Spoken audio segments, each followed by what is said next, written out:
Bulletin की शुरुआत करेंगे बड़ी खबर के साथ। महिला आरक्षण बिल सदन में गिर गया है। बता दें कि सरकार बहुमत का आंकड़ा हासिल नहीं कर सकी। 2/3 बहुमत है, वो नहीं मिला। बिल के पक्ष में 298 वोट पड़े, जबकि विरोध में 230 वोट। सदन की कार्रवाई कल तक के लिए स्थगित की गई। विपक्ष ने कहा हम महिला विरोधी नहीं है, लेकिन सरकार की मंशा पर सवाल खड़े किए।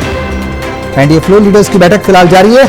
बिल के गिरने के बाद केंद्रीय गृह मंत्री अमित शाह बैठक ले रहे हैं। महिला आरक्षण विधेयक गिरने के बाद यह बैठक हो रही है। कांग्रेस और विपक्षी दलों के खिलाफ रणनीति बनेगी। टोटल टीवी के एसोसिएट एडिटर प्रदीप कुमार हमारे साथ फोन लाइन पर हैं। ज्यादा जानकारी के लिए इसी दिन का रुख करेंगे।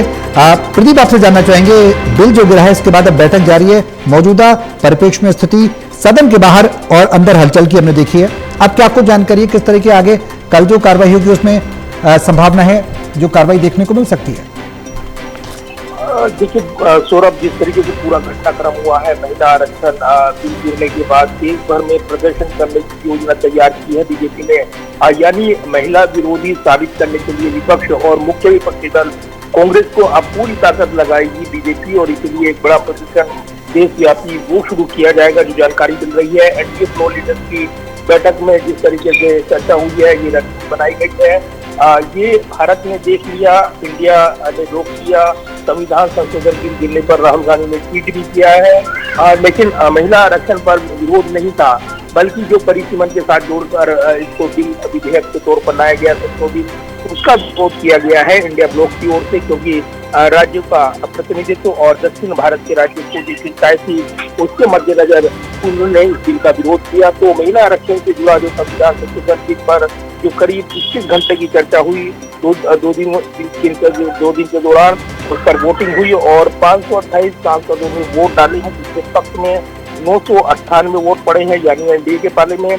विपक्ष में 230 वोट पड़े हैं। और ये चूंकि संशोधन विधेयक था, यानी संविधान संशोधन विधेयक, ऐसे में ये जो नंबर थे वो पर्याप्त नहीं थे और इसीलिए ये विधेयक गिर गया है, ये पारित नहीं हो पाया है। लेकिन जो महिला आरक्षण बिल से जुड़ा संविधान संशोधन 131वां संशोधन बिल था, वो पारित न होने के बाद अब यहाँ पर सत्ता पक्ष यानी एनडीए ने रणनीति बदली है और शासी अगुवाई लीडर्स की बैठक और अब देशव्यापी आंदोलन छेड़ने की रणनीति बीजेपी ने तैयार की है।